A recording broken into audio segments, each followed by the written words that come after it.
ಕ್ರೈಸ್ತಲ ಪ್ರೀತಿಯ ದೇವರ ಜನರೇ, ಗಾಡ್ ಟಿವಿ ಕನ್ನಡ ಚಾನೆಲ್ ಮೂಲಕ ಅರ್ಪಿಸುವ ದಿನ ಒಂದು ವಾಗ್ದಾನ, ಅದು ಬಹು ನಿರೀಕ್ಷೆಯ ವಾಗ್ದಾನ. ಈ ವಾಗ್ದಾನವು ನಿಮ್ಮ ಜೀವಿತವನ್ನು ಕಟ್ಟುವಂಥದ್ದು, ಬದಲಾಯಿಸುವಂಥದ್ದು, ನಿಮ್ಮ ಜೀವಿತವನ್ನು ಉತ್ತಮ ಸ್ಥಿತಿಗೆ ತೆಗೆದುಕೊಂಡು ಹೋಗುವಂಥದ್ದಾಗಿದೆ ಮತ್ತು ನಂಬುವವರಾದ ನಿಮ್ಮಲ್ಲಿ ಬಲವಾಗಿ ಕಾರ್ಯನಿರ್ವಹಿಸುವಂಥದ್ದಾಗಿದೆ. ಬನ್ನಿ ಹಾಗಾದರೆ ಈ ದಿನದ ಕೃಪೆಯ ವಾಗ್ದಾನವನ್ನು ಧ್ಯಾನಿಸೋಣ. ಕೀರ್ತನೆಗಳು 31:21. ಮುತ್ತಿಗೆ ಹಾಕಲ್ಪಟ್ಟಿರುವ ನಗರದಲ್ಲಿದ್ದ ನನಗೆ ತನ್ನ ಕೃಪೆಯನ್ನು ಆಶ್ಚರ್ಯಕರವಾಗಿ ತೋರಿಸಿದ ಯೆಹೋವನಿಗೆ ಸ್ತೋತ್ರ. ಪ್ರಿಯ ದೇವ ಜನರೇ, ಎಲ್ಲರೂ ಕೂಡ ಚೆನ್ನಾಗಿದ್ದೀರಾ?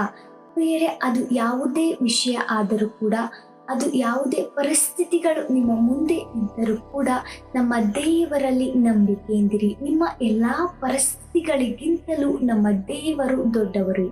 ಪ್ರಿಯರೇ, ನನ್ನ ಬದುಕಿನಲ್ಲಿ ಹೀಗೇಕೆ ಆಗ್ತಾ ಇದೆಯಪ್ಪ, ಮುಂದೆ ಹೇಗೆ ನನ್ನ ಜೀವಿತವನ್ನು ನಡೆಸುವುದು, ಇದು ನಿಜವಾಗ್ಲೂ ಸರಿ ಹೋಗುತ್ತಾ ಎನ್ನುವ ನಾನಾ ವಿಚಾರಗಳಿಗೆ ಈ ವಾಕ್ಯದ ಮೂಲಕ ನಮ್ಮ ದೇವರು ನಿಮಗೆ ಉತ್ತರ ಕೊಡುವುದೇನೆಂದರೆ, ಧೈರ್ಯವಾಗಿರು, ನಾನೇ ನಿನ್ನೊಂದಿಗಿದ್ದೇನೆ ಮತ್ತು ನಿನ್ನಲ್ಲಿಯೇ ಇದ್ದೇನೆ, ನಾನು ನಿನ್ನನ್ನು ಎಂದಿಗೂ ಕೈ ಬಿಡುವುದಿಲ್ಲ, ತೊರೆಯುವುದಿಲ್ಲ ಎಂಬುದಾಗಿ. God bless you.